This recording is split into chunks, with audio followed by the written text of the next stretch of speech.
Guys, welcome back to our channel SM blog. তো তোমরা সবাই কেমন আছো? আমরা তো অনেক ভালো আছি। আর এই দেখো, আমি এখন রেডি হতে বসেছি। আজকে যাব স্কুলে, তো তোমাদেরকে তো পুরোটাই দেখাবো। আর এদিকে দেখো, ইনি এখন আমার হাতের কাজটা করছে। আর ওদিকে বোন আছে, ও রেডি হবে। মা এদিকে আমাকে রেডি করছে, মা এখন কাজল পরিয়ে দিচ্ছে। তো আমার কাজল পরে কেমন লাগছে? আমিও অনেকটা মেকআপ করে নিয়েছি, আর এখনো অনেকটাই হয়নি, পুরোটা করতে হবে। তার সঙ্গে থাকো, পাশে থেকো আর দেখতে থাকো। আজকে অন্যরকম স্বাদ হচ্ছে, তো চলো। আর আজকে বাবা বাড়িতে আছে, বাবার একটু শরীরটা খারাপ। আর ওই করে শুয়ে শুয়ে বাবা এখন হু হা করছে।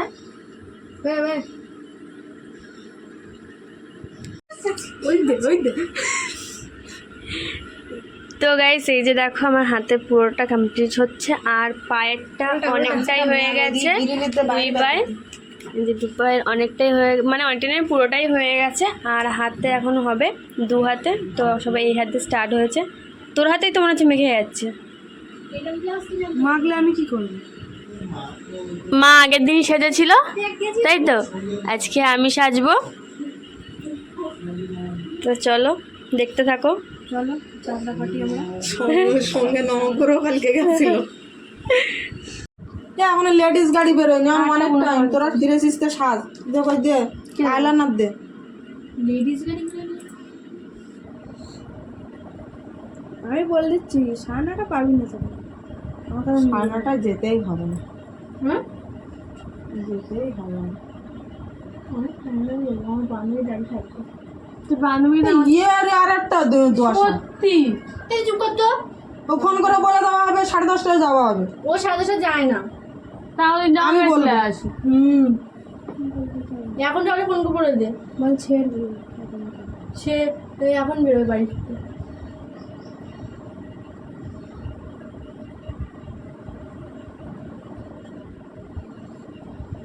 মা ম্যাডাম কর দেখি।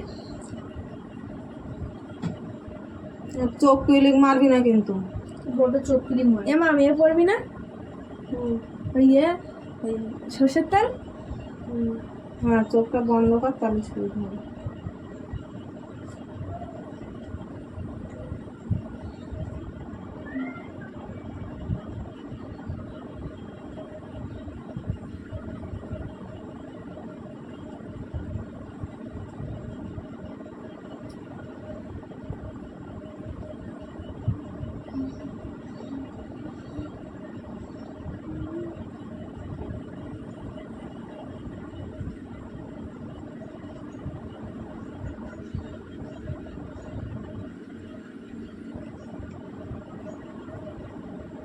বাবা বলছে এই ব্লাউজ ভালো।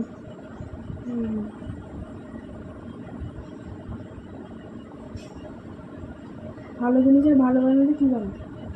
কি বলছে? নবগ্রহ গেছিল? বলে তোর মা তো গেছিল, তো ওই সাজের নম করে গেছিল না। করে না তোর জন্যে।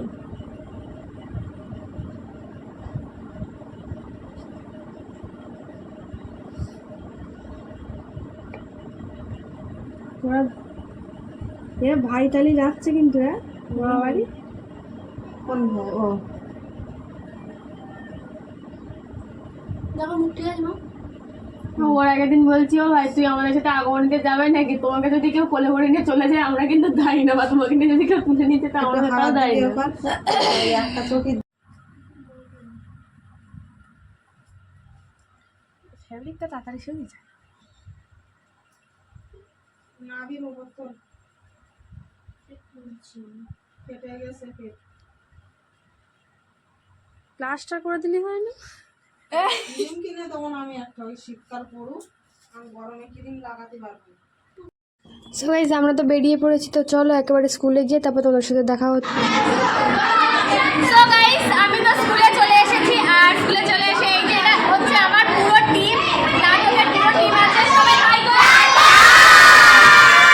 এটা তো পুরো টিম। আর আজকে সব পেছনে আমরা ওইদিকে রুমে আছে।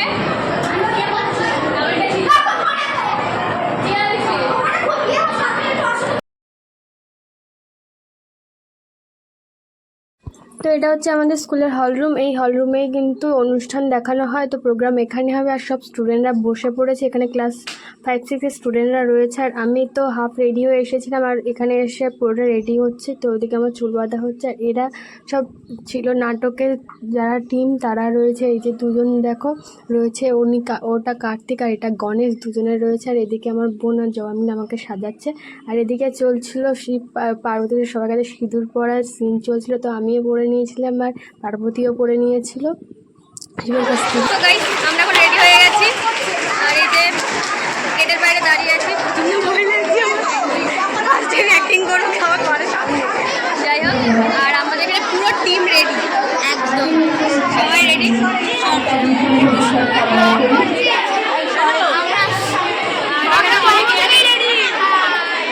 এখানে সবাই এখন রেডি, আর হাফ টিম ওখানে আছে। আর পুরো টিম এবারে অ্যাক্টিং স্টার্ট করবে। অনিন্দিতা বলছে যে কম্ভ এসেছে, ওই জন্য এখন ওইখানে আছে। প্রচুর টেনশন হচ্ছে আমার।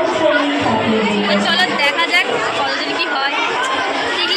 মনে হচ্ছে খারাপ, খুব একটা খারাপ হবে না, ভালোই লাগবে। সবাইকে অনেক ভালো লাগছে। আমাকে মাঝে মাঝে মধ্যে আমি পেঁচি পেঁচি মনে হচ্ছে নিজেকে, দারুণ লাগছে।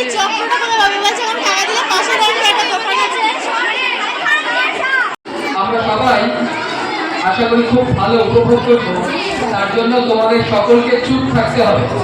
আমরা যদি সবাই চুপ থাকি তাহলে এই নাটকটি প্রম্পট এবং মূকাভিনয় সবগুলি ভালোভাবে উপভোগ করতে পারবে। কি ছাত্রীরা, তোমরা সবাই চুপ থাকবে তো? আর একটু জোরে বলো, তাহলে দেওয়া কথা যেন রেখো সবাই, ঠিক আছে? শুরু হচ্ছে। শুরু হয়ে চলেছি নাটক মনুষ্যমূর্তি, রচিতা রচয়িতা শক্তিকা মন্ডল, পরিবেশনায় সপ্তম, অষ্টম, নবম এবং দশম শ্রেণী, একাদশ, দ্বাদশ শ্রেণী ছাত্রীবৃন্দ। শুরু হচ্ছে নাটক মহিষাসুরমর্দিনী।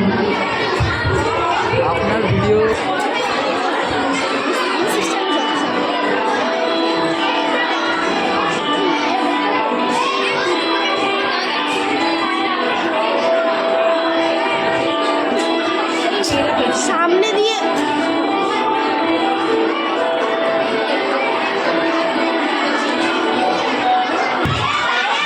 শরতের মনোরম পরিবেশ, খুশির হাওয়া বইছে কৈলাসে। বছর আগে মামার বাড়ি যাওয়ার আনন্দে পুলকিত দেবী মহামায়ার 4 সন্তান। তাতে কি গণেশ দেব মহা আনন্দে নিজের পেট পূজায় ব্যস্ত। ওদিকে দেবী সরস্বতীর আবার বৃদ্ধি ছাড়া চলে না, তেমনি পাল্লা দিয়ে নিজের সাজের প্রতি খেয়াল রাখছেন লক্ষ্মী দেবী। এদিকে সেনাপতি কার্তিক, তিনি নিজের ধনুকের শিরায় বাঁধন দিতে ব্যস্ত। বেশ খোঁজ মেজাজে দেবী পার্বতী পর্যবেক্ষণ করছেন তাদেরকে। হঠাৎই গণেশ বলে ওঠেন, মাতা। হ্যাঁ পুত্র, বলো। আপনার এই আদ্যাশক্তি হয়ে ওঠার পিছনে রহস্যটা কি মাতা? হ্যাঁ মাতা, আপনি কিভাবে এই শক্তির খোঁজ পান? মাতা বলুন না আপনার জন্ম বৃত্তান্ত। হ্যাঁ মাতা, বলুন কিভাবে একজন সাধারণ নারী থেকে একজন মহামায়া হয়ে উঠলেন? হ্যাঁ দেবী, বলে দিন কিভাবে আপনি দশভুজা রূপ পেলেন, কি তার রহস্য? হ্যাঁ পিতা, বলুন কিভাবে মাতাকে দশভুজা রূপে সাজিয়ে তোলেন আপনি?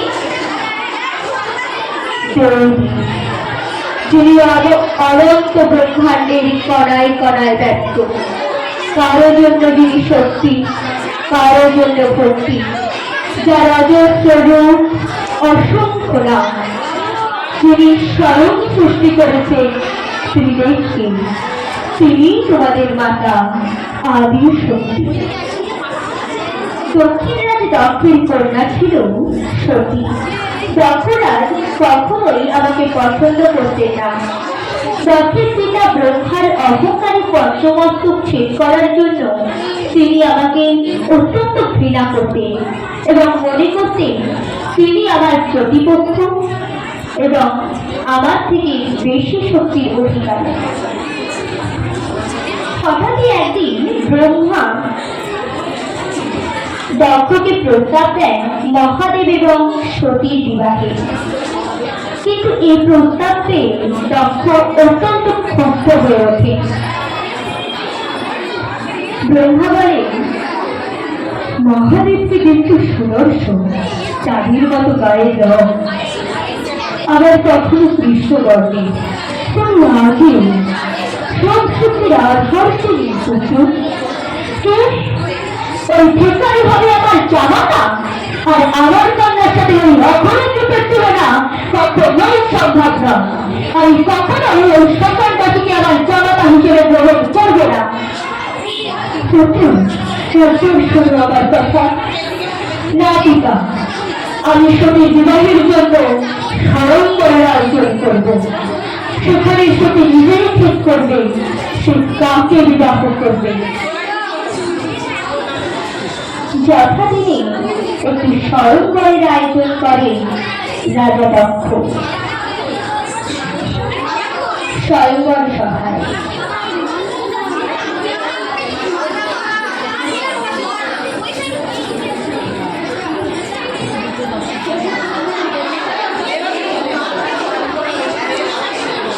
কন্যা সতী,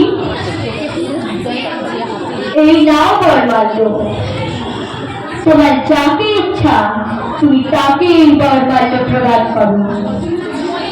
হ্যাঁ পিতা। ইতিপূর্বে ব্রহ্মাচার্য মহাদেবের গল্প শুনে সতী মনে মনে তাকেই স্বামী হিসেবে বরণ করেছেন, তাই স্বয়ংবর সভায় তিনি মহাদেবকে খুঁজছিলেন, কিন্তু তিনি জানতেন না তার পিতা মহাদেবকে আমন্ত্রণ করেননি। তারপর সকল দেবতাকে উপেক্ষা করে সতী হঠাৎই তার পিতার নির্মিত বিদ্যুৎ মূর্তি মহাদেবকে মাল্য প্রদান করেন। তৎক্ষণাৎ সে মূর্তি স্বয়ং মহাদেবের রূপ নেয়।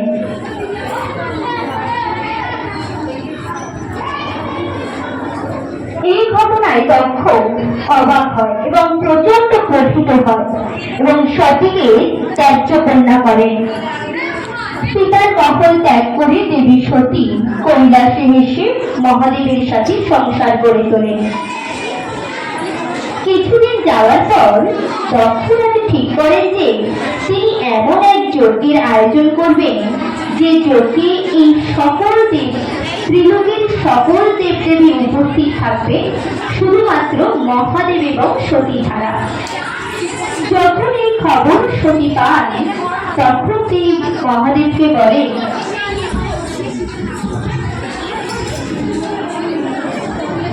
দেব, আমার পিতা জানেন না যে শিব ছাড়া কোনো যোগ্য হয় না, উনি অজ্ঞ। দেবরাত্রি ওখানে সকলে রয়েছে, আমি না গেলেও চলবে। না দেব, আপনি না গেলে আমি যাব না। দেবী, কখনোই না। বিনা নিমন্ত্রণে ওখানে গেলে আপনি অপমানিত হবেন, পারবেন তো অপমান সহ্য করতে?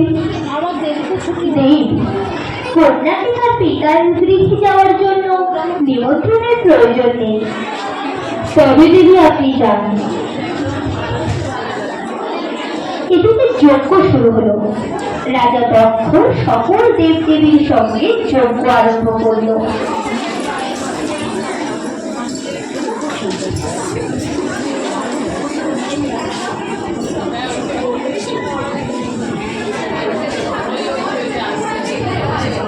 রাজা দক্ষ ততক্ষণে তার যজ্ঞে ধ্যানস্থ। হঠাৎ দেবী সতীর আগমনে সকলে অবাক। রাজা দক্ষ অত্যন্ত রেগে বলেন, দাঁড়াও শিক্ষাচারিণী, কার অনুমতি তুমি এই যজ্ঞে প্রবেশ করেছো? পিতা, আমি আপনার কন্যা। কন্যা? আমার মতে আমার পছন্দের এক অত্যন্তকে বিবাহ করেছো তুমি, আর তুমি ভুলে গিয়েছো সেই মুহূর্তে আমি তোমাকে ত্যায্য কন্যা করেছো।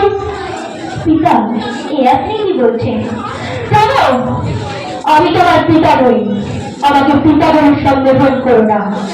এত শ্বশুর বাসীকে বিবাহ করে তুমি ভাবলে কি করে আমি তোমার কন্যা হিসেবে গ্রহণ করবো?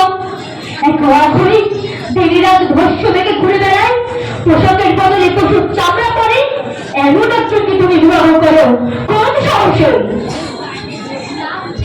পিতা, অনেক বলছি, আপনি অনেক কুকথা বলেছেন, কুকথা শোনা আমার পাপ।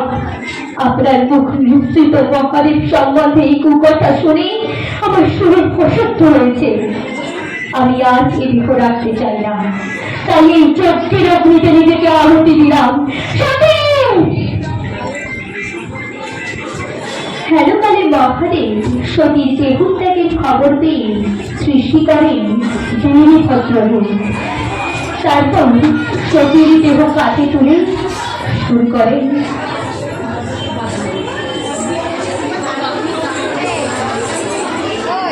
বীরভদ্র সেখানে উপস্থিত হয় এবং দেবী সতীর দেহ কাঁধে তুলে শুরু করে রুদ্রতাণ্ডব।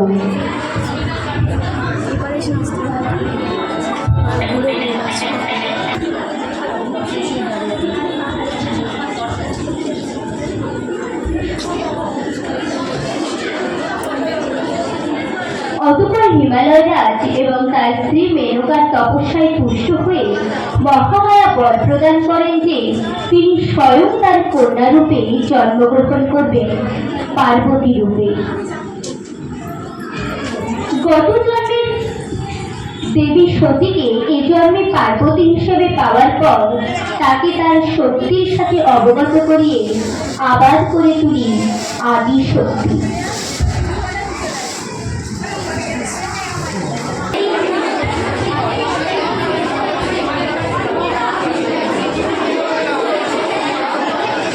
গত জন্মের সতীকে এ জন্মে পার্বতী হিসেবে পাওয়ার পর তার শক্তির সঙ্গে অবগত করিয়ে তাকে আবার করে তুলি আদি শক্তি। এরপর দেবী পার্বতী এবং আমার বিবাহ হয়, আবারও এক হয় শিব শক্তি।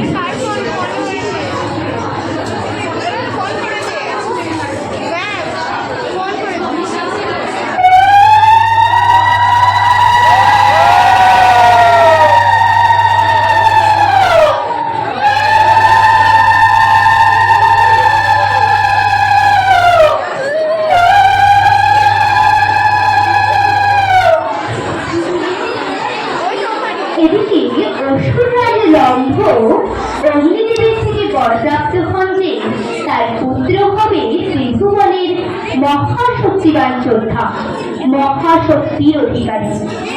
অসুররাজ রম্ভ ও মহিষিনী জন্ম দেন মহিষাসুরের। মহিষাসুরের লক্ষ্য ছিল সে ত্রিলোকের অধিপতি হবে, তাই সে ঠিক করে ব্রহ্মাদেবীর তপস্যা করবে।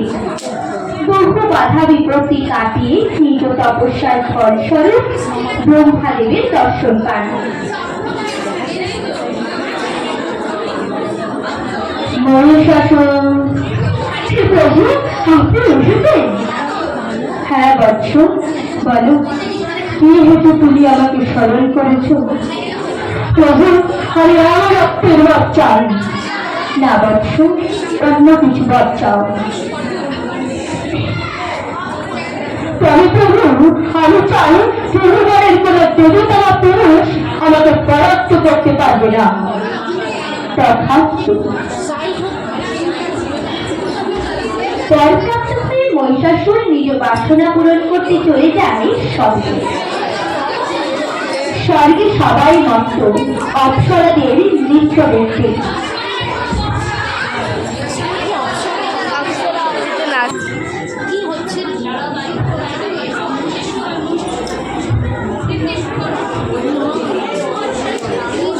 মহিষাসুর স্বর্গে উপস্থিত হয়ে সকল দেবদেবীর সাথে যুদ্ধ শুরু করে।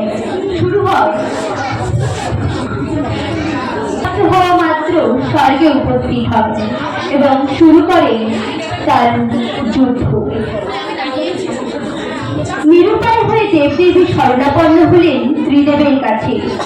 অত্যাধিক ধ্বংসের কারণে যখন ত্রিভুবন রসাতালে যেতে শুরু করলো, তখন সকল দেবদেবী শ্রীদেবের কাছে শরণাপন্ন হলে সকল দেবদেবী এবং শ্রীদেব মিলে পার্বতীকে দিলেন দর্শকজালু। রণসজ্জায় সজ্জিত হয়ে চললেন দেবী মহামায়া রণক্ষেত্রে। রণক্ষেত্রে উপস্থিত হয়ে দেবী দুর্গাকে দেখে দংশ নৃত্য করেছে।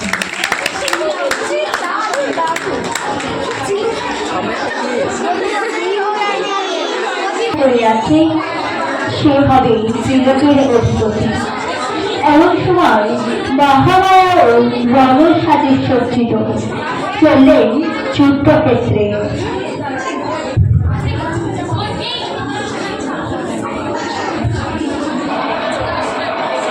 সুন্দর এক মহল থাকা উচিত, রণক্ষেত্র আপনার জন্য নয়।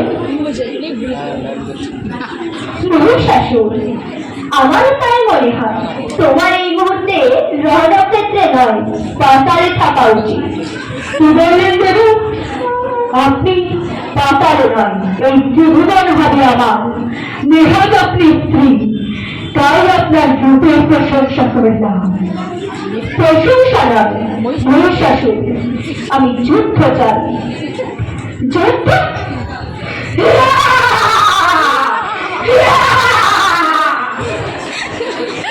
আপনি নারীরা তার সঙ্গে যুদ্ধ করবেন? নারীরা দুর্বল, তাদের পক্ষে যুদ্ধ সম্ভব নয়। না শাশুড়, নারী দুর্বল নয়, নারী উপরে শক্তির আধার। নারী সৃষ্টির শুরুতেই এবং সৃষ্টির অন্তেও রয়েছে শুধু নারী। কি বললেন দেবী? নারী শক্তির আধার? আপনার কথা শুনে আমার হর্ষ পাচ্ছে। তবে মহিষাসুর, শুরু করা যাক যুদ্ধ। দেখা যাক কার ক্ষমতা বেশি, তোমার দেহবল নাকি আমার শক্তি। তবে চলুন দেবী, শুরু হয় যুদ্ধ। রণক্ষেত্রে যুদ্ধ চলতে থাকে।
তো গাইস, এই যে এখানে দেখো এবারে চলছে ফটোশ্যুট। আর আমাদের স্কুলের স্যার, ইংলিশ স্যার, তো উনি ফটোশ্যুট করছিলেন, ফটো তুলছিলেন সবার। তো পুরো টিম দাঁড়িয়ে পড়েছে ফটো তোলার জন্য। আর আমি এদিক থেকে একটু ভিডিও করে নিচ্ছিলাম। ওরা ভাবছে আমিও ফটো তুলছি, তো আমার দিকেও একটু তাকিয়ে এক্সপ্রেশন দিচ্ছিল।